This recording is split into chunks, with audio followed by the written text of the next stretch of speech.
Okay then. We are now recording. So welcome everybody to, as I say, this Philosophy of Education Society virtual seminar. So I've already said it's going to be recorded. We're going to have a presentation of about 45 minutes. So it's my pleasure today to introduce to you today's speaker, Dr. Fatma Abu-Baker. She is Associate Tutor in TESOL at Murray House, University of Edinburgh. Fatma's title for today's talk is Imagining New Worlds, Creating New Possibilities, How Vygotsky's theories inform the teaching of EFL learners to imaginatively respond to literary fiction. So I'm now going to invite Fatma to share her screen. I believe she's got a presentation. So go ahead, Fatma. Thank you very much, David, and hello, everyone. So I'm just going to start sharing my screen. Thank you for being here. Okay.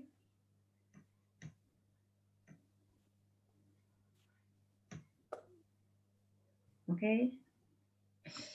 Can you see the screen? Yep. Yep. Okay, thank you. So this presentation is actually based on my PhD research, and it's about developing the creative imagination for reading and responding to short stories, so literary fiction. Okay, first of all, so just a brief overview of what I will be discussing in this presentation. I will try to look at theory, and as I do that, I will get into some of the ideas about the role of imagination in human cognitive development. So what is the role of imagination in learning? And I will also discuss the role of imagination in reading and understanding texts in both first and second language. The process of reading and responding to fiction, to literature. I will talk a little bit about reader response theory, and then I will try to put everything together you know, talk about an imaginative approach to the study of or to reading literature. This will be in a conceptual model.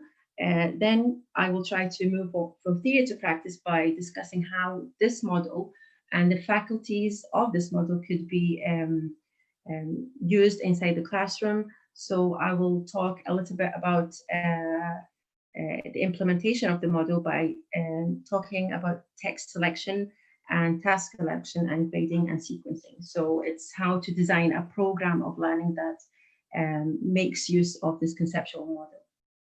Okay. Okay, first of all, because this research was, like I said, based on my own previous experience as a literary teacher or a teacher of English. So I was teaching literature in the foreign language classroom at the university level. So this kind of started as some sort of curiosity about how we can not only read the text and make sense of it, but try to go beyond it and really connect with the text. So since literature is written by imaginative people, it only makes sense that we become imaginative as we read it.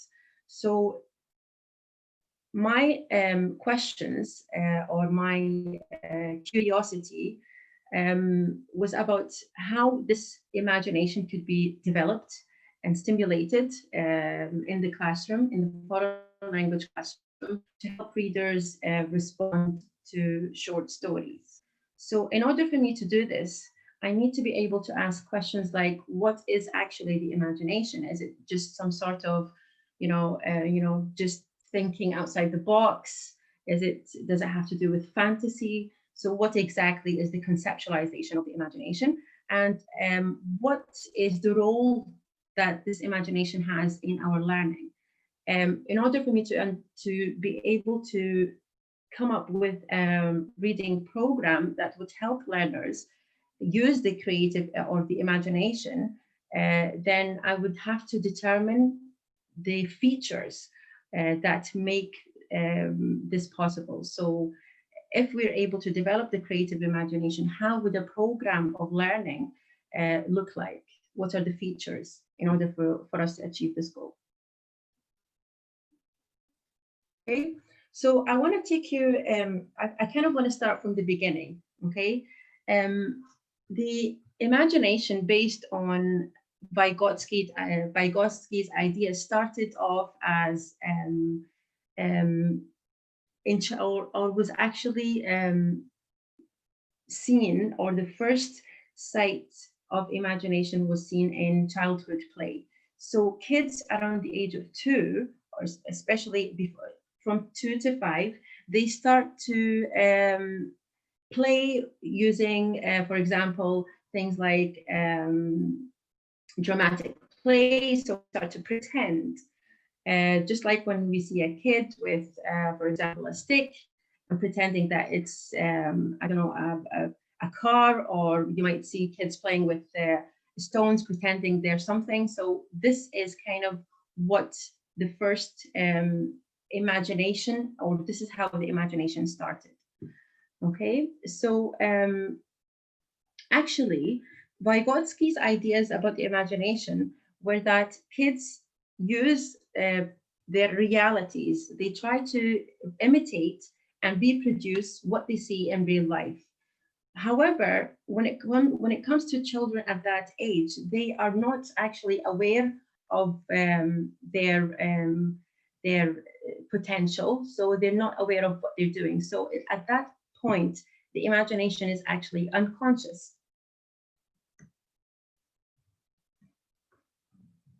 Okay. Sorry, I was just trying to zoom out. Can you still see the screen?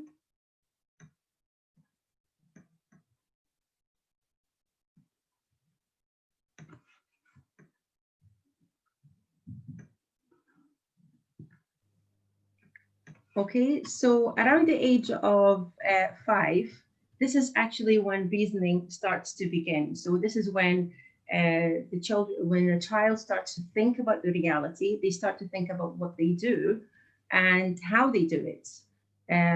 So, however, it's because, like I said, it's based on what they see, based on what they hear, what they experience from the real world. So at that point, it's kind of still based on their immediate response to the world. Okay, it's triggered by what they know, whatever it is that they're stored in memory and their prior knowledge. So at that point, it's still not creative. It's just an imitation of what they see in reality. But still, Vygotsky still explained that even when children at that age are not actually producing something new, but they are actually trying to create situations and develop, in a way, trying to develop their thinking. So they think about what they do. They think about why they think about what they do. They might not know exactly if they the reasons behind it. So, for example, if I talk about a little girl who's playing with her dolls, she imitates her parents, or she imitates her mother, in the sense that she pretends that she's caring for a child. And if that child is actually lost, for example, they start to imitate others and their parents, or their mother. They start to think about what they would feel at that particular point, how they would react to it, and ways of dealing with the situation. So there is that form of thinking, but it's still not enhanced, it's still not conscious. Around the age of 5, reasoning or critical thinking or about reality and thinking about concepts kind of starts to mature a little bit. But it is only during puberty or in adolescence that we are mostly developing our thinking skills. So the imagination at that particular point is conscious. We know exactly, or the teenager at that point, or the adolescent, knows exactly what is behind their actions. They know the motives behind their actions, and it becomes clear and accessible to them. They're active in the sense that they are doing an action. They are using their abilities to think and reason, and they're influenced by whatever it is that happens in the real world. So the imagination at that particular point is active, and it becomes conscious to us. We start at that age, we start developing abstract thoughts. So we start thinking about not just what we can see in the real world, or what we know, but it becomes for us less sensory and less dependent on, for example, the visual and the and our memories of the world.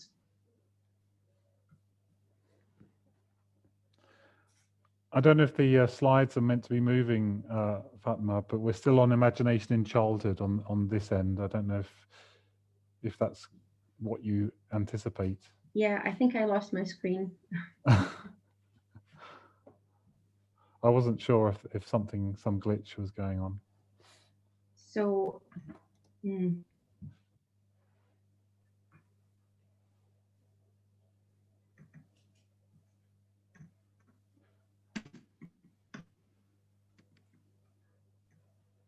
yes.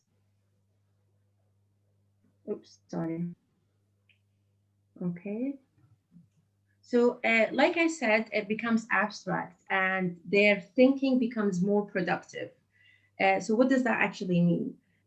For example, if a teenager is, or not, or even before that, if they're drawing a picture, so what they do is that they start to combine and think about what they know. So they start to use things from their own reality, what they know, what they've experienced, and they start to combine it with new information and produce something new. So, for example, if a child already knows what's, if an adolescent is trying to draw a picture of a witch, for example, so they could add more. They could add more products into their. They could add more elements, and then they could add these elements, and they could add on them. So, for example, they would make it somewhere in another planet or anything like that. So they add these elements, which are a combination of what is real to them, and maybe they could add new information. It doesn't have to be. I'm not trying to say that this is particularly something that they've never seen or they've never experienced, but it's the combination of these elements that come together. So, for example, if you see a house with wings, this is something that's quite new.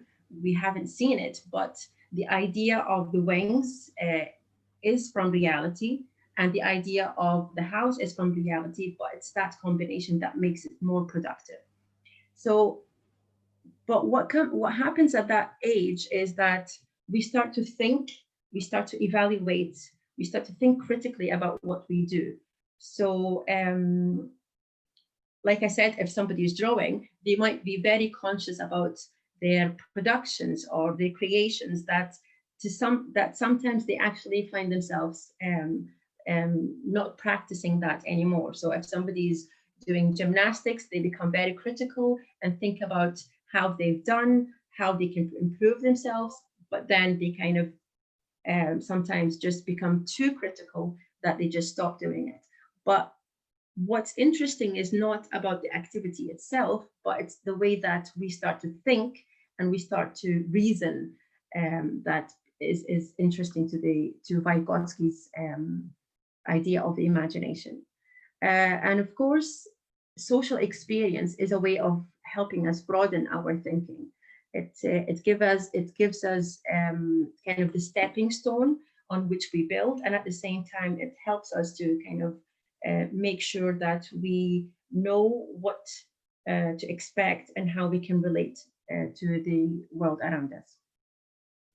So as we grow older, the imagination becomes abstract in the sense that it becomes more kind of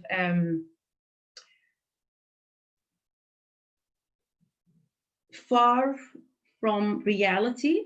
It still starts with a sense of understanding of what is out there and our own knowledge and experience, but it becomes more abstract. We start to add more elements. We start to think about what we can add with the knowledge that we have, and then how we can build on it, and then kind of just create new knowledge or new understandings of the world. So at that particular point, we are influenced by our experiences, and this experience is kind of a combination of our emotions, so our what we experience when we deal with or engage in the world. So it's more kind of emotional, and at the same time, it's about reasoning and thinking. It's about kind of objective thought. So we have this combination of subjective thought and objective thought, and that at that point it becomes highly productive. We start to produce rather than reproduce, as we used to do when we were children. The basic principles that can be deduced from Vygotsky's idea of the imagination is that the first, like I said, imagination starts with childhood play. It stems from one's reality. So it has to do, or it relates directly to the world.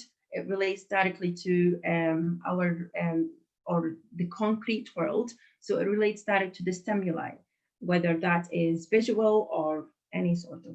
Imagination is a higher cognitive process directed by our conscious thoughts. So we think about it. So we think it is actually a way of thinking. It is this reasoning and thinking skill that makes us become imaginative. But imagination can lead to creativity if it is extended, okay? And if we get a chance to combine not just our reasoning skills and thinking skills, but we combine it with emotion. And so for the creation of something new, there needs to be some opportunity for us to combine both emotion and thinking at the same time. And lastly, imagination and reasoning are both important for the creation of new ideas, and knowledge and language is the tool for doing this. In order for me to explain this, I kind of have to go a little bit back to start with, as children deal with these imaginative situations, they use language, and but language at that point is actually produced as kind of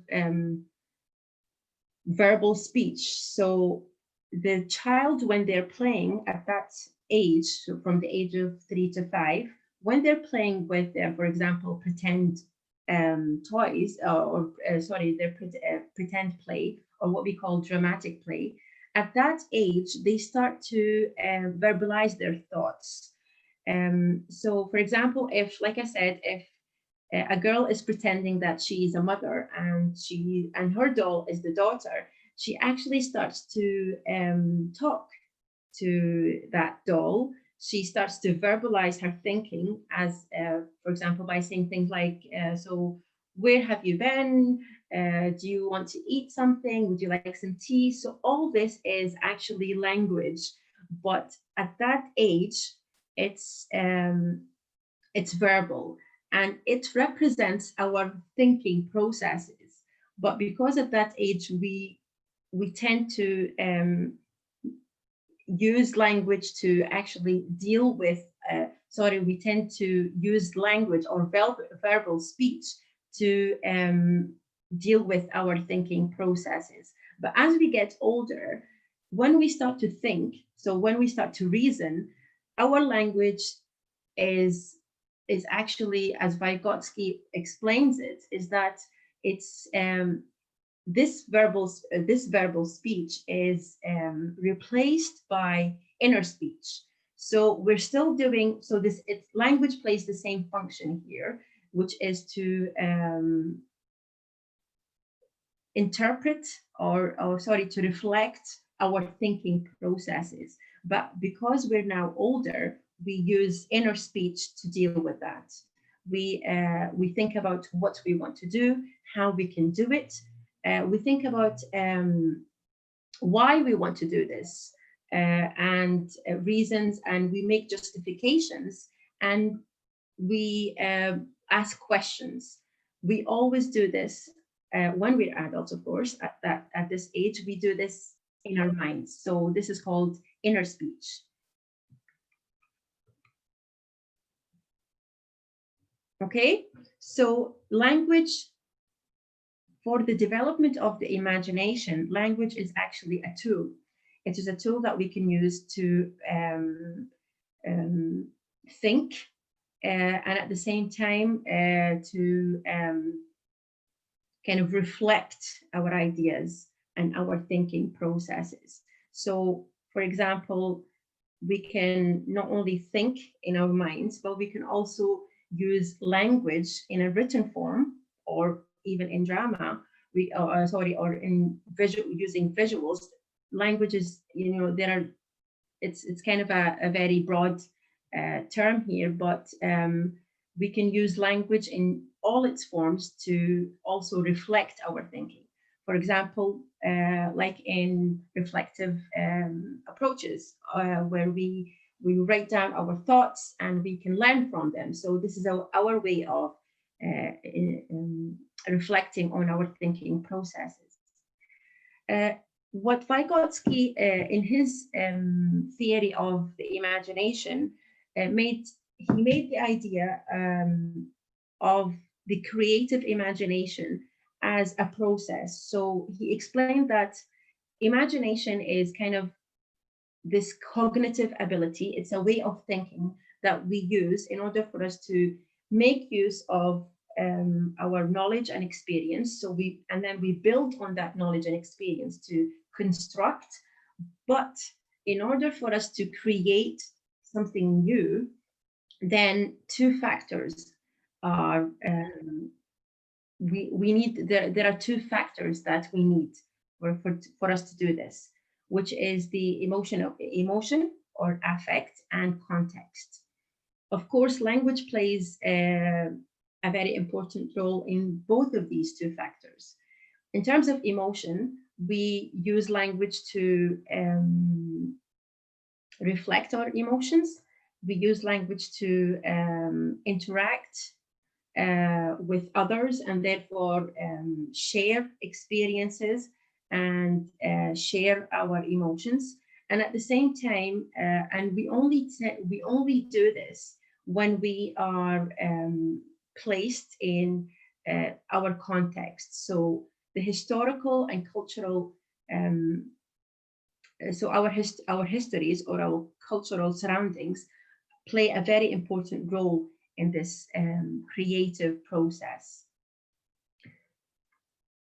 So to sum it up, the creative imagination starts with schema, or our background knowledge and experience. It moves on to intellect, uses intellect, our ability to think to think critically in terms of our objective thinking, and at the same time our subjective thinking. So this thinking is kind of divided into two aspects: objective and subjective. Our objective thinking is more about thinking about things without using our emotions. So it's kind of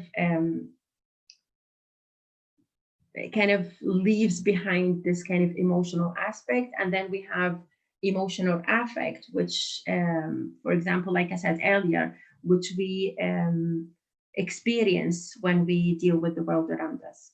And then social interaction through language is also something that is very important for the development of the imagination. And for us to make this a creative process and for it to lead to creativity, then we need to have this certain level of curiosity, to think about what might be possible, to ask questions about what can happen if we are able to change, add, and for us to produce something new.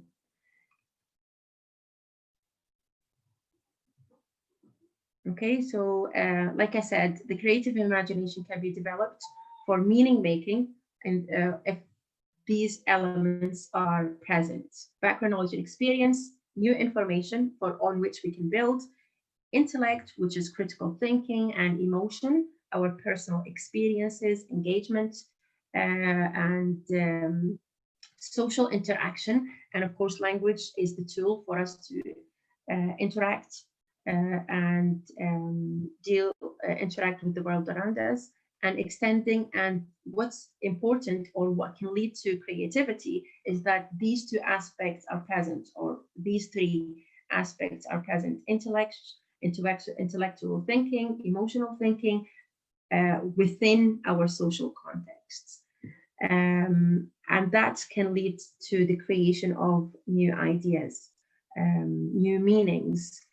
Of course, because I'm talking about reading literature. So what was interesting for me is that I wanted to kind of make use of Vygotsky's ideas on the creative imagination and relate it to what we understand about how reading works and the reading processes, and at the same time relate it to more specifically to the reading of literature. Our understanding of reading is that reading is an interactive process, so it's an interactive process between reader and text, between the reader's knowledge, between the reader's experiences and the text, so the visual, or the actual print, the written print. But how can this make sense if we relate it to the whole idea of creativity or the creative imagination? The idea of the creative imagination is that we need to not only make sense, so in order for us to make sense of the text, we not only need the written print, so we don't only need to think critically about what is there in the text, but we also need to make use of our knowledge and experience. This leads us to this kind of interactive process where we combine both this kind of emotional faculty and this intellectual faculty together. And then as we do this, we start to build on our knowledge, we start to extend on that knowledge, and then hopefully make meaning or understand a text. So this means that the imagination, when we relate it to the second language reading and second language teaching, it plays a role, or it's a cognitive tool that we can use to make sense. So it's for meaning making. We do this as we interact with the text. We use this interaction involves top-down and bottom-up processing skills. So it involves our ability to decode and read the actual written print, and also our ability to make use of our background knowledge and experiences. Reading instruction therefore becomes a case of developing or using reading strategies. These reading strategies provide us with opportunity to think and reason. Reading strategies like cognitive reading, cognitive and metacognitive strategies can therefore help us to make use of this imagination or this imaginative faculty, and then to think and reason, and to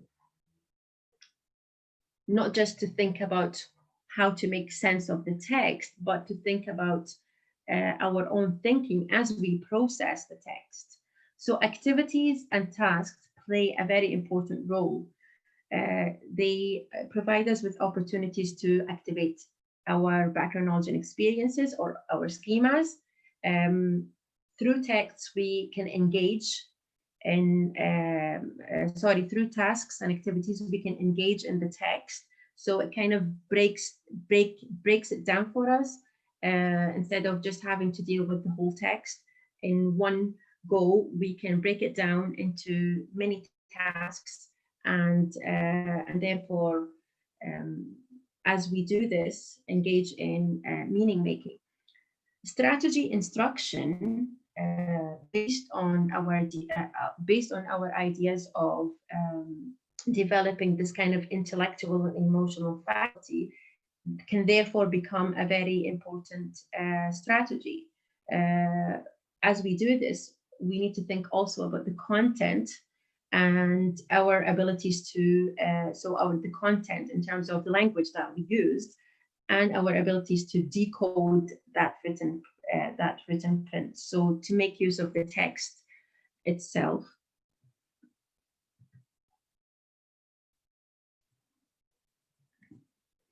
Now, this kind of understanding how the reading process works can give us a very, it can give us an idea of how we can read literature, but there is more to literature than just kind of simple comprehension. By relating ideas of Vygotsky's creative imagination to reader response theory, and what this theory implies, we could kind of find the links that would then help us to develop an imaginative approach to reading literature. So first of all, I want to talk here about the reader response theory and what is the philosophy behind it. Reader response theory is a theory of reading. It's the general philosophy behind it is that a text has no meaning without the reader. So it gives rise or importance and focus on the reader and what the reader brings to the text. So a text therefore can have different meanings because we have different experiences and we have different knowledge. So it encourages multiple meanings and individuality. Different people might have different experiences of the text at different intervals, and this can lead to different meanings. So you can read the same text, for example, now, and then come after 2 years and read that text again. You will obviously have a different way of thinking about the text, because it's what you bring to the text that really makes it what it is. Now, just meaning, the readers will respond based on their own individualities, like I said. But we also kind of start to think about what happens if we stop reading the text, but so we're not actually reading the text now, but we are still thinking about the text. This idea of this continuality or this continuous processing of the text is what is called transactional reader response. So even if we're not reading the text anymore, the way that we think about the text, the way that we relate the text to our worlds, the way that we try to connect and relate what we have read with our personal experiences and our personal lives, makes it still an ongoing process. So it's a transaction. Readers will therefore have different ways of thinking about the text, and it's only our context that makes, or how we our interactions with other people that kind of expands that knowledge that we create. So if we think about the text and search for new meanings, and we will share our ideas with other people, what they think about the text, how they understood it, give them a chance to share their reflections and perspectives. This is called envisionment building. We therefore start to look for new possibilities. So for example, if you see a movie and you, of course, after that movie is finished, you start to think about the characters, you start to think about the situations, and you start to think about what you would do, for example, do in that particular situation, why you would do that, and start to ask yourself all these questions. If you are able to kind of share your ideas and your perspectives with others, then you tend to move between these phases in your envisionment building. And the only way that this can kind of extend and become or reach a certain horizon of possibilities where you start to create new meanings is if you are open to new ideas, if you're willing to take risks and kind of share your own meanings and creation, or your own meanings and understanding of the text. So possibility thinking, or what I have used in this research to kind of explain what my understanding of creativity in terms of reading means, is about openness. It's about giving perspectives and taking people's idea, or taking different perspectives and asking questions like what if and as if.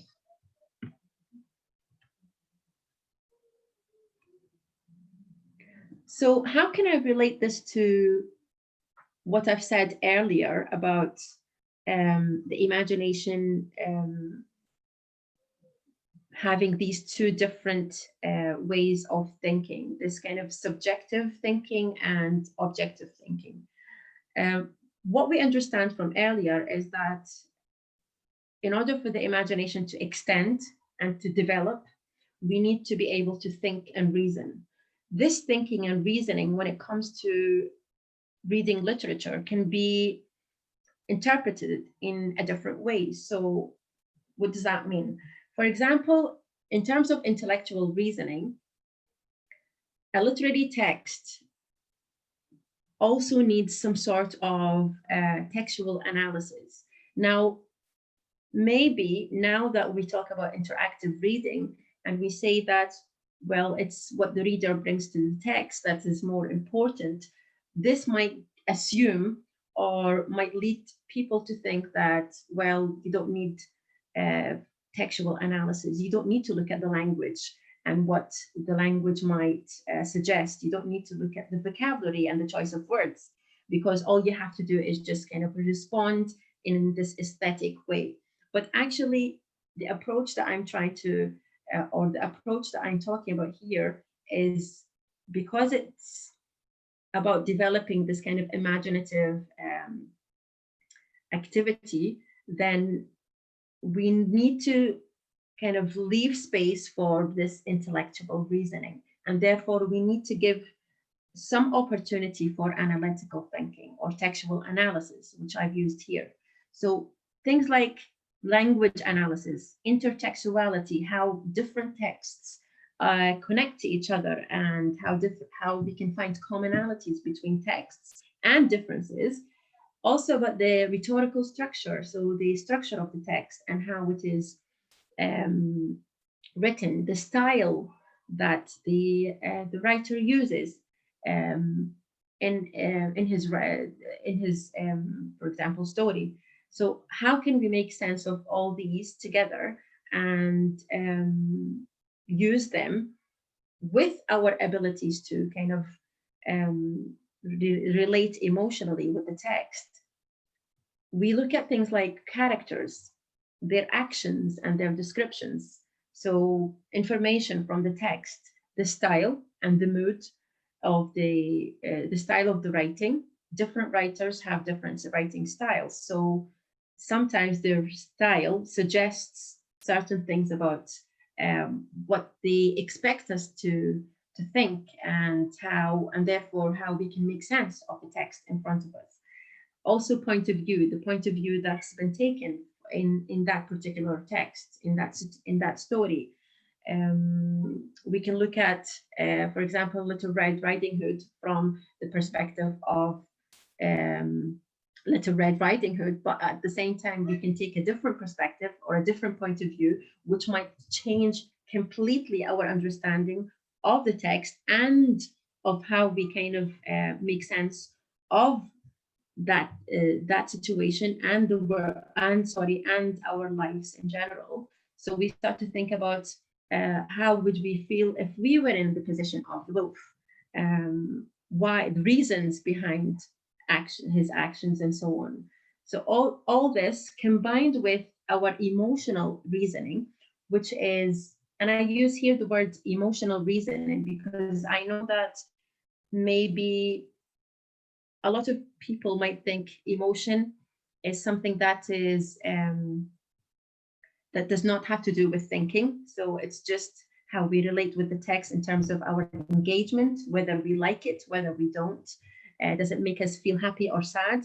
But actually here, I use the word emotional reasoning, and the term that I used for it is the concept I used here is intersubjectivity, which is a combination of our ability to feel empathy with the characters in a story, and it also involves our ability to develop moral and spiritual values. So what does that mean? For example, how we connect with the characters and how we relate with them leads us to think about things like why they do certain things, whether their actions are justifiable. Can we think of reasons why their actions are not accepted, or reasons for reasons for accepting their behaviors and actions, and reasons for not accepting their behaviors and actions? This makes us think. It makes us it leads us to judgment, making judgments about their actions and behaviors, and which can give rise to morality, so our moral values. But what's interesting is that we're not just thinking about the moral value, so we're not just kind of morally trying to evaluate and judge the characters. We're also, in the sense, trying to think about our own ideas, because we tend to make these judgments based on our values. And sometimes when we do interact with the text and the characters, our understandings and our evaluations of what a character has done can also lead us to make changes about our moral values.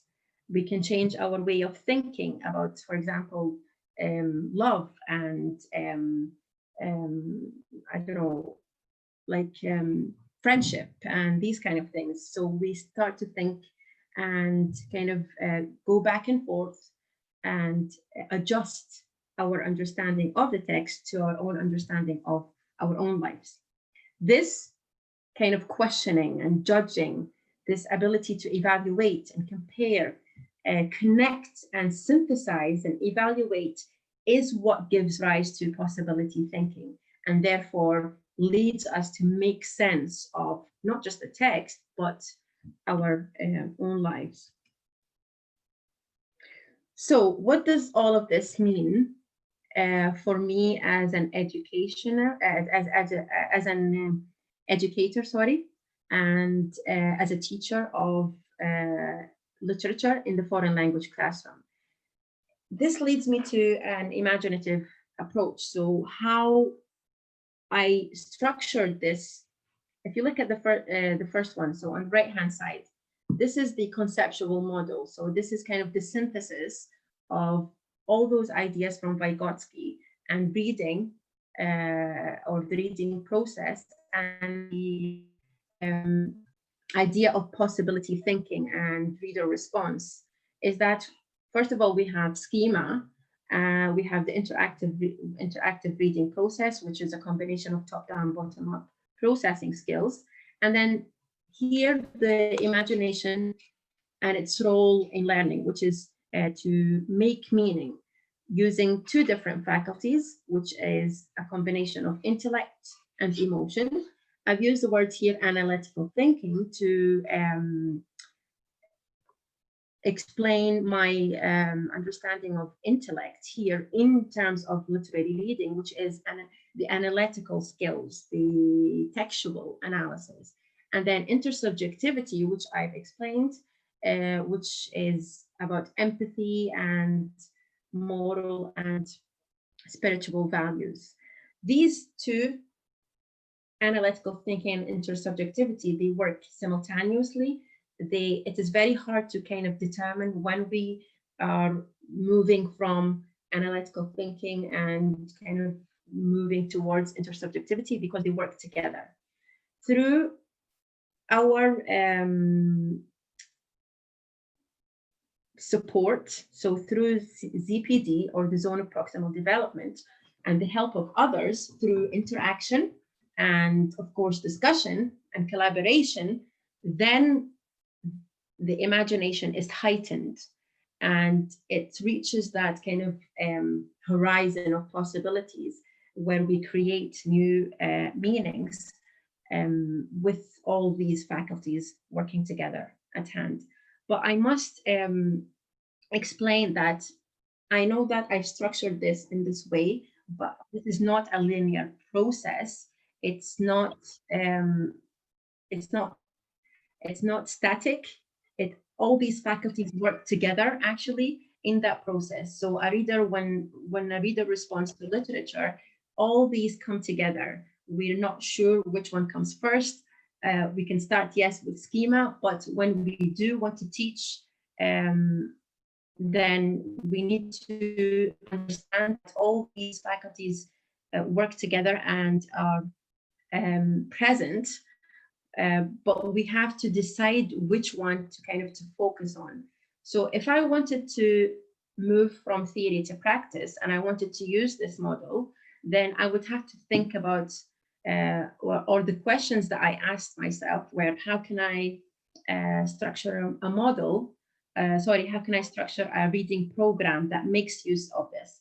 And the only reason that I put this in a kind of structured way is that it will help me to structure my aims and objectives, and it will help me to make use of these different faculties in a kind of more developmental way.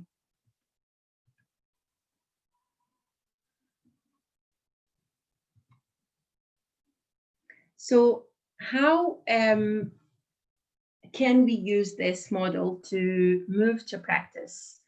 The method of inquiry that I used was I looked at syllabus design as a tool to help me plan my, like I said, my aims and my objectives.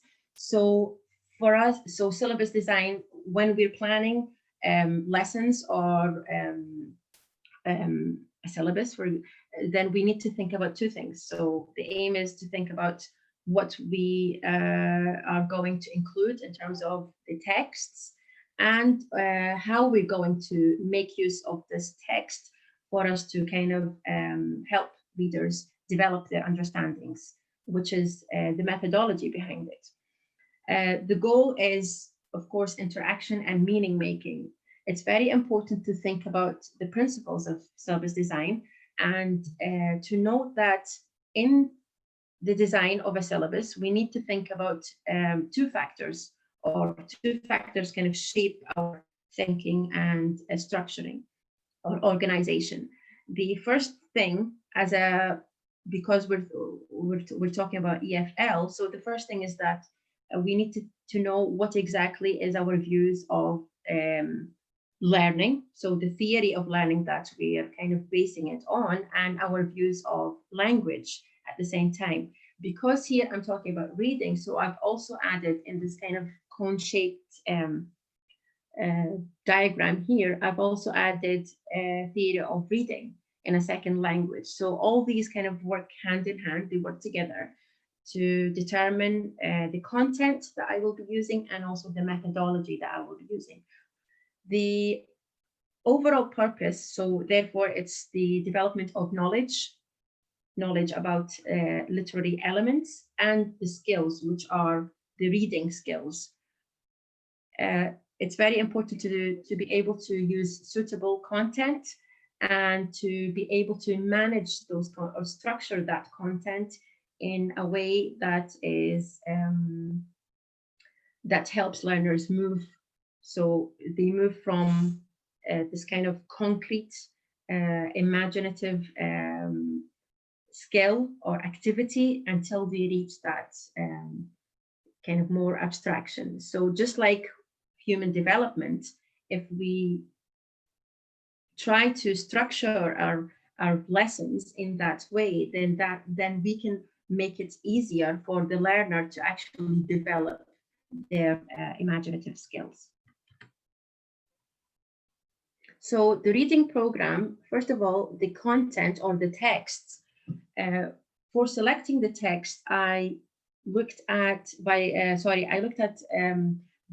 Bloom's taxonomy of thinking skills.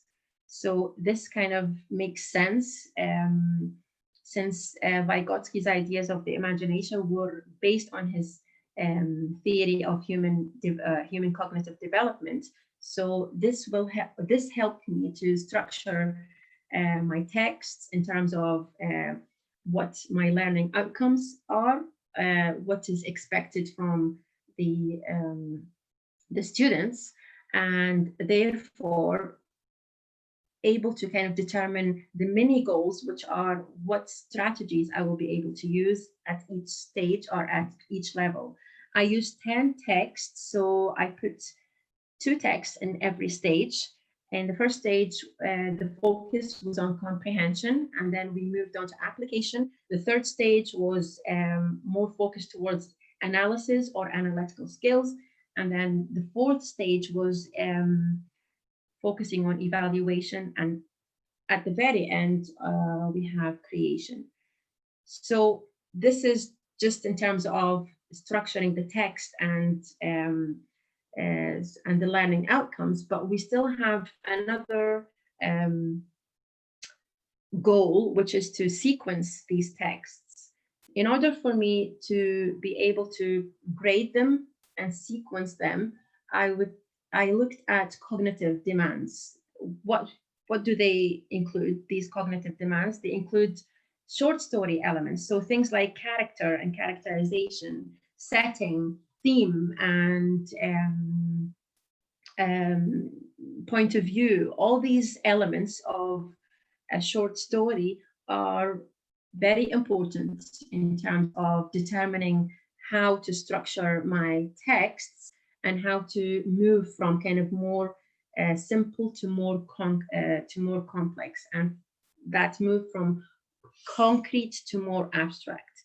And also the language difficulty. So we have to think about things like the vocabulary, the number of I mean, I also used things like the number of words. So, for example, my first story in the first stage was, this is an example, was a story that had 439 words. And by the time I reached the final stage, which is focusing on creation, I had probably, I think, maybe around 1,100 or something. So this also is also that, something that you can think about. So in terms of the level of difficulty, I'm just going to go through this very, very quickly. We have these cognitive demands, which include subject matter. So if the subject matter is concrete, if it's, what does that mean? So for example, in this story, I used a story from, it was a fable. So it was kind of, very culturally familiar for them. The themes, we only had a single theme. It was a story with a moral, so it was kind of because it was a fable, so it was easy to predict the outcomes. Things like character and characterization, I used simple flat characters, which is a simple character, not very complex, you can understand, and give descriptions about the characters. They're not very complicated. And it's also easy to use other people's speech and the language and the situations to explain and characterize these characters. So it was kind of explicit. And the language complexity was also simple. So familiar rhetorical structure, simple sentences, simple vocabulary, and so on. Okay, so just to go back and relate this to the whole idea of reading strategies and how we can make sense of, or how we can make use of these cognitive and metacognitive skills. Because this is about comprehension, so is things like activating prior knowledge and predicting, decoding, scanning, making connections and summarizing were kind of the main strategies that I focused on. However, when it comes to a more kind of advanced level where creation is the focus, then we have, for example, more abstract subject matter. The themes are, we have a variety. Sometimes you have 2 or 3 themes. Sometimes they're ambiguous and unpredictable. Things like plot. The plot is not linear, in a sense that sometimes you actually start the story from the middle and then you have a flashback and you go back. So it's very hard for foreign language learners to actually make sense of this feature. Language complexity, there were unfamiliar words. Sometimes there were run-on sentences where you don't have full stops, and so it makes it more complex and harder to make sense of the text in terms of the language, but also in terms of the content, so the actual features or the elements of the story. And here, because like I said, it was focusing on the aspect of creation, so strategies involve things like monitoring, comprehension, questioning, note-taking, visualization, guessing meaning from context, and inferencing, paraphrasing, evaluating, and which is very important at this stage, making judgments and evaluations and thinking what if, that what if question, what will happen if something or if a story ended differently, what will happen if I was in this situation, and things like questions like that. I'm just conscious of time, Fatma. We're running over a little bit in terms of presentation. Yeah. If you could endeavour to bring things to a close fairly quickly, I'd be grateful. Yes. Okay. So just very quickly about the tasks. I looked at task difficulty and task and for the complexity or the cognitive complexity, I looked at things like cognitive demands and interactional demands. So like I said, because language is very important in terms of developing creative imagination, so it was very important that I made this an element that I needed to kind of look at. So how they participate with others. Do they need to, for example, work alone, or do they need to write these kind of things? Do they need to respond in writing and orally? So these are kind of the interactional demands. And then the cognitive demands were just how they kind of deal with the text in terms of reasoning and the complexity that that the tasks have in terms of being kind of very straightforward, or do they have steps and that kind of thing. So yeah, just very quickly, like I said, because our target was to make sure that we do make use of intellect and emotions. So I have here some tasks from both first stage and the final stage, and tasks that can be included can involve reasoning gap tasks. So I had 3 types of tasks, or 3 dimensions that I needed to follow, which are the interpersonal, the information, and experiential, and make sure that I can make use of these 3 dimensions by using whether it's a reasoning task or an opinion task or just information task. So what are the implications for classroom practice and syllabus design? So pre-reading stage is very important. You need to be able to make use of background knowledge experience, because it's the platform on which we start to make use of the imagination. Interaction, in terms of interacting with the text, both using reading skills and top-down, bottom-up reading skills, and at the same time, interaction also means our interaction with others as we make sense. Affect and intellect, so emotional engagement and emotional reasoning, and at the same time, this kind of analytical, textual thinking skills are also very important. Using reading strategies and developing reading strategies is a must. And what is more important is that this sense of this, individuality. So everybody has to, make sense of the text in their own terms, using their own ideas and making use of their own lives. For the design, it's important to make use of our ideas in terms of language, reading, and learning. So what are our views about these 3 things? Active learning can happen. So action, just like when we start imagining in our childhood, when we actually start doing things and making use of actions, then tasks and activities are a way for us to engage in problem solving and thinking.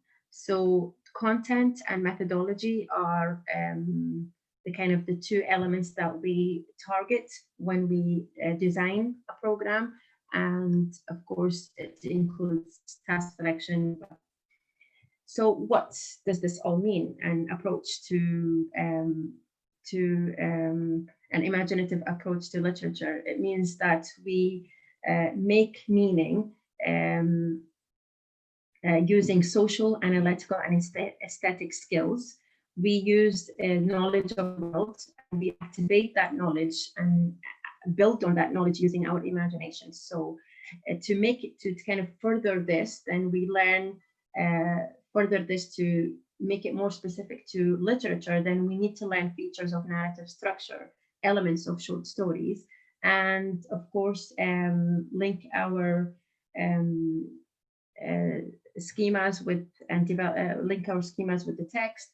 We used minimal word lists, and finally we try to make use of language in all its forms, whether it's written, oral, using discussion or drama or graphics, to not only develop our understanding but also develop our language skills, which is kind of the main focus in a foreign language class. Thank you very much.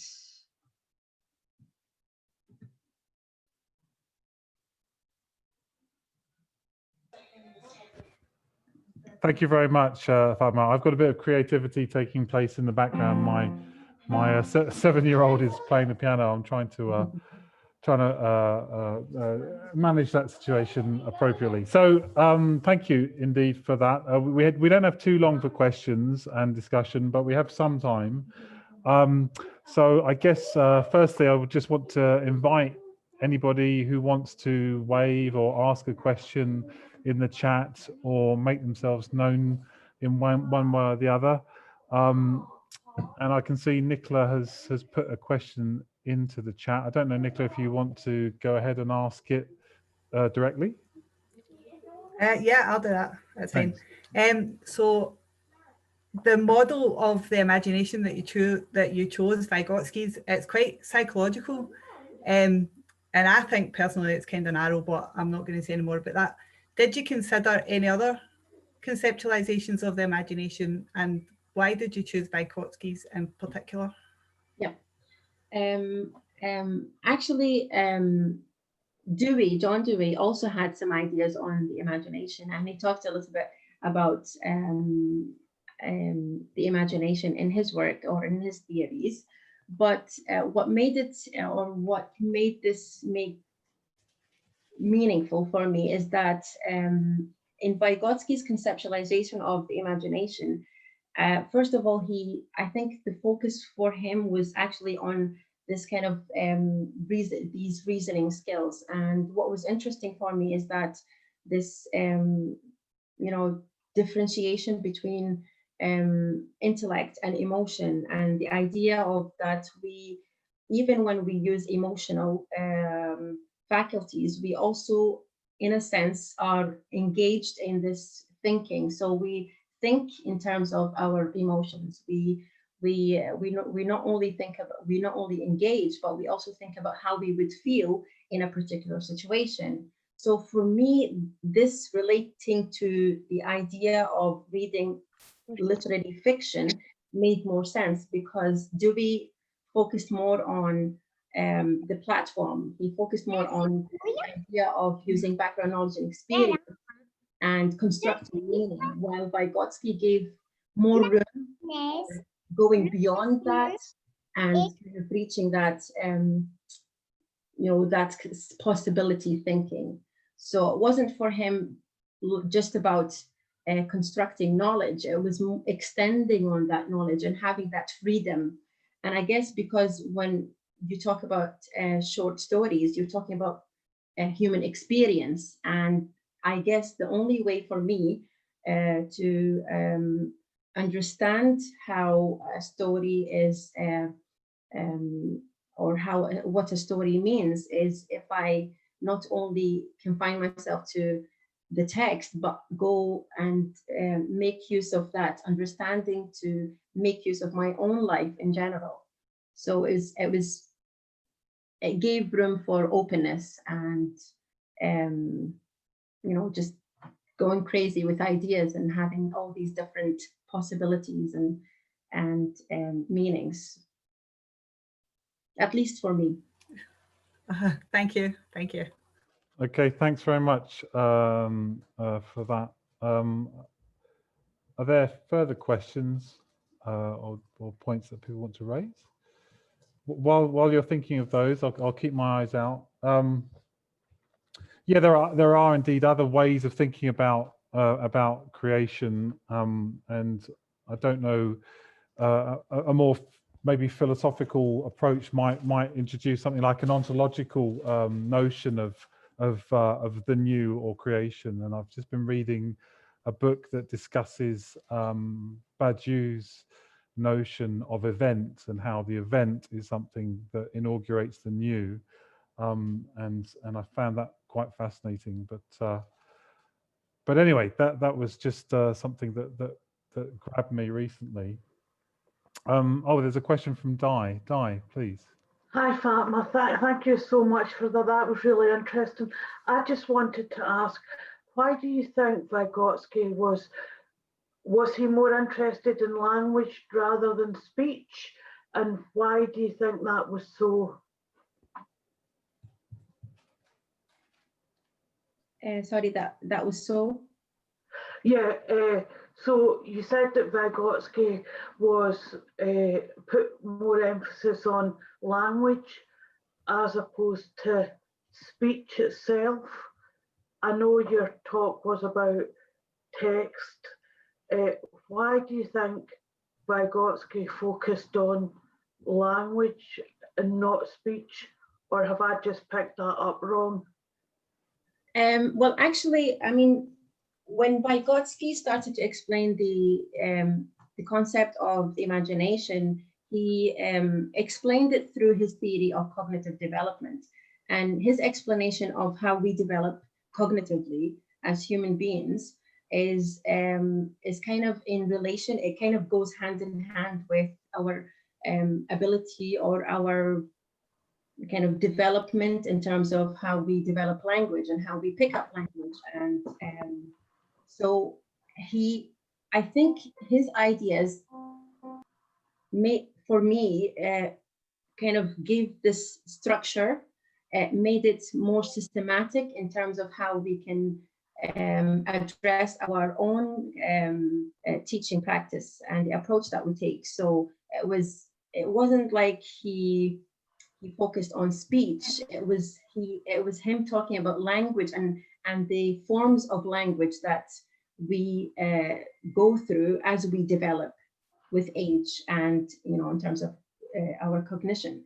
So his way of explaining that was saying that, you know, we use language and when we develop our cognitive skills, we develop our language skills. So it's kind of through language, we develop imagination, and through the imagination, we develop language. And these two work together. But it's just how language is formulated is that what kind of led me to talk about inner speech and verbal speech, because age has to do with it. And because of our age, we tend to use different forms of language. So in the beginning, it's verbal because it's how we you know, kind of reflect on our thinking. It's how we interpret our thoughts. And then as we get older, we start to kind of take it all in, and then we start to think quietly. So our thinking is more kind of, it's more about processing in the mind rather than kind of verbally processing what we think. Thank you. Thank you. While we're waiting, I've got another question that I'm gonna try out, if I may. So it seems to me, Fatma, that your discussion, everything hinges on how you're defining creative imagination. So the question of how is dependent upon what you mean in the first place by creative imagination, and you gave a very full account of schema, intellect, new readings, new interpretations, and one sort of dimension then I was interested about was whether an account of creative imagination in terms of new interpretation and meaning creation, specifically meaning creation, does that provide us with any criteria for distinguishing good from bad kinds of meaning creation, or in terms of creativity, is the evaluative inappropriate or somehow not necessary? So I'm just interested to know, in terms of meaning creation, if this is a creative act that we produce meaning, how do we distinguish between good forms of meaning production and not so good, or do we not need to worry about that? Yeah, I think I don't know when you started to talk about whether we can determine or distinguish between good and kind of just normal. I don't know. I just remembered Bista's idea of a good teacher and a teacher. So I think, based on what he said, it's more about this ability to make judgments. So it kind of relates to our experiences and how we can make use of our experience to make judgments about what is acceptable, what is not, what is appropriate, and what is not, and what works in that particular situation and what does not. So I guess when I started to think about it, because I did think about this before, I started to think about how this could relate to the whole idea of, developing learners who become creative. And I think it gives opportunity for being at least able to make sense. And then what really makes it creative is how it can extend those two kind of reasoning, or these two faculties of intellect and emotion, how we can extend on them and how we can make them work together in a way that we not only think about the text, but we also think about our own lives. And the only way that we can do this is through, of course, the teachers, the teacher's scaffolding, the teacher's help, but at the same time, we need this interaction so that we can really start to think about those difficult questions. But I don't think it's something that any person can do. I don't think everybody reads a text in that way, and I don't think everybody also, for example, watches a soap or a film in that kind of imaginative way. But you can at least try to help people acquire strategies that would lead them to make sense of things that maybe before they were not able to think about. So it's that way of thinking and those skills that you need to develop along the way. So, how you can relate, how you can connect, and how you can judge and evaluate. This is what leads to meaning making, whether you're talking about text or whether you're talking about another activity. At least, Yeah. I guess I had in mind, the possibility that there are going to be authorities who consider themselves in a position to affirm the rightness, correctness, or value of a particular interpretation of a text. For instance, a teacher says, well, that's a good insight, but you who've kind of taken the text out of context or done something crazy and had some ridiculous idea, that's not so good. We could probably discuss that. So I'd be interested to explore questions of power and authority in this. But there are two other questions, at least I think, in the text. One from Nicholas Novignon. I don't know if I'm pronouncing that correctly. Nicholas, can I invite you, perhaps, if you want to, or I can read it for you if you prefer? Well, okay, perhaps I can put more into that. I think you pronounced my name rightly. Thumbs up for you. Thank you. So what I'm trying to say is, if language acquisition is very critical, there is some form of connection between language acquisition and emotions and all that, come into play into some form of creative, imagination for the child, which can eventually. So my question is a child's language acquisition difficulties? Could it play could it have some, toes on a child's ability to, read and comprehend? If it is yes, if it is no, fine. But if it is yes, which I think is obvious, your work, I did not really see anything that takes care of such cases? I don't know. But then what would be your proposal? What would you propose in your work for such children who have difficulties acquiring language, which could eventually influence their ability, their reading and comprehension ability?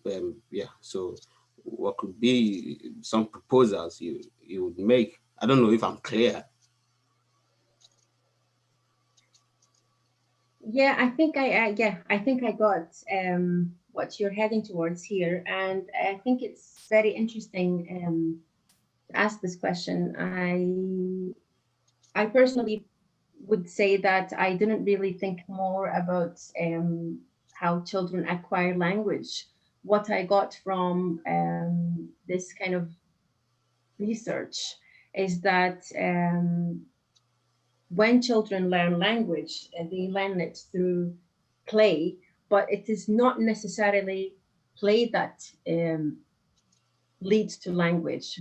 I think what I understood is that during play, they develop language skills, but it doesn't mean that if a child does not play, that they're not going to develop those language skills, because of course there are other elements which are involved in how we acquire language in such a young age. And I think I'd probably think about people who were quite late in terms of talking and using language. So does that mean that they're not able to comprehend and process? I don't think so. But I do think that maybe it's not about, in terms of language through play, it's not just about comprehension, it's also about being able to verbalize those your understanding. So you're not just trying to you're not just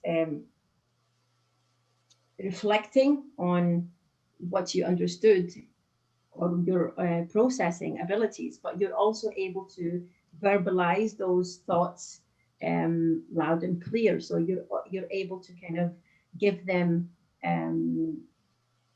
meaning to others. So not just to yourself, but to others, and share those. Because like I said, I mean, when I was thinking about how a child might find themselves kind of in dramatic play, pretending to be somebody or someone, they tend to use their understanding of that particular situation and the emotions that come along with it. And so it's their way of making a meaning to that particular situation. It's their way of exploring. So they're not just kind of it's not just language in action, it's not just imagination in action, it's also that sort of exploration that comes along with it, that helps develop those language skills. Great. So we've got just a couple more minutes left. So we have at least, well, certainly 2 more questions. So can I ask the two, Maria and Eleni, both to ask their questions one after the other, and then Fatma, you have 1 minute to respond to each. And I think they're big questions, but there you go, that's life. So Maria, if you'd go first. Yeah, hi. Thank you, Fatma, for your presentation. It was really interesting, especially because I'm working on creativity. My PhD thesis is about creativity and creative science teaching. And you talk a lot about creative thinking linked to imagination or creative imagination. And then I wanted to ask you, what do you think is the difference between creativity and imagination, which is if you have 2 different definitions for them, or which are the relation between them? Okay, thank you. Nice and easy in 1 minute. And can I also keep that in mind and bring Eleni in to ask her question as well? Okay. My question is shorter, but perhaps longer in terms of how it could be answered. And it has, you know, I'm just wondering, Fatma, thank you very much for this presentation. It's very interesting, and just listening to you talking about it and all the things that you're proposing, how you're connecting ideas together. And I'm wondering, where do you think, you know, some of the perhaps what do you think some of the big questions that your work opens are, and what do you see the next steps? What do you think these are going to be for you or other researchers, teachers, etc.? Thank you, Eleni, and thank you, Maria. I have Alzheimer's. I think I forgot the first questions. Maria, the difference between creativity and imagination. Yes, okay, and I think this is a very good question because I actually was supposed to talk about this relationship and how they link together. And I guess I would give you the definition of why I use the word creative imagination when I talked in the beginning about imagination alone, and then kind of started moving towards that creative imagination. And the reason is that for me, it is a process which starts with reality, background knowledge, and experience, and the imagination is kind of this cognitive tool that leads to creativity. So there is this direct link between imagination and creativity, and the link is these two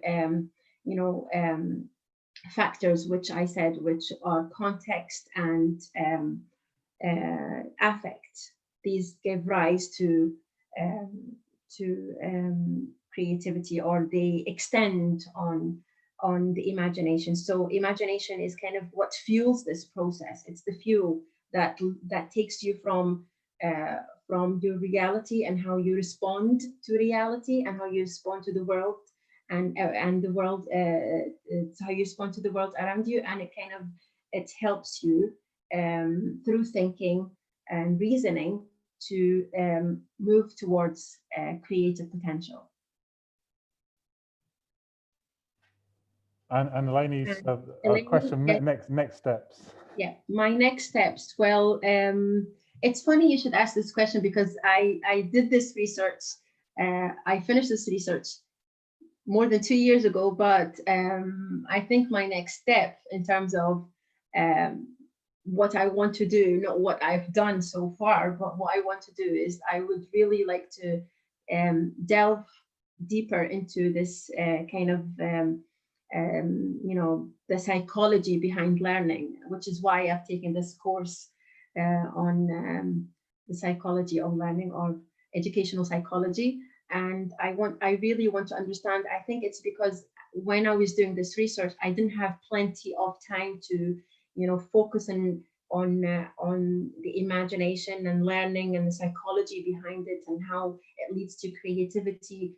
I had to look at reading and reader response and syllabus design and all these things. So it was kind of interdisciplinary, but I did feel like I wanted to do more. I wanted to understand other theories that I could implement and link with this whole idea of creativity. I guess I looked at some work in terms of educational creativity and looked at Kraft and what she had to say about creativity, and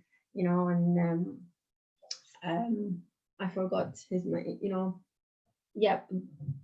Gardner. Yep, and Gardner, and I think I would probably want to do more in terms of how you can evaluate. So like I said, this was the product of this PhD was a reading program, but I think I would really like to know whether this is actually possible in terms of how we can use it inside the classroom, and does it work? And so it's very important. I think most of my ideas were kind of conceptual and theory based. It was practical, but there is that curiosity that takes me to actually doing empirical work on it. So these are the next steps. Thank you so much, Fatma. Thank you everybody for coming along. it's the question of how we stimulate, how we develop creative imagination is such an important one and such a valuable thing to discuss. We now have to imagine that we're all going to go for a drink together in a local bar, or have a cup of tea together, or perhaps have dinner. I'm going to be imagining that now creatively, and I invite you all to imagine that. So thank you everybody for coming. Thank you again, Fatma. Thanks for your questions. Thank you very much. And we'll see you at the next PESGB event. Have a great evening, everyone. Thank you. Thank you, Thanks, everyone. Fatma. Take care, everyone. Bye. Thank you. Bye-bye. It was nice to see you all.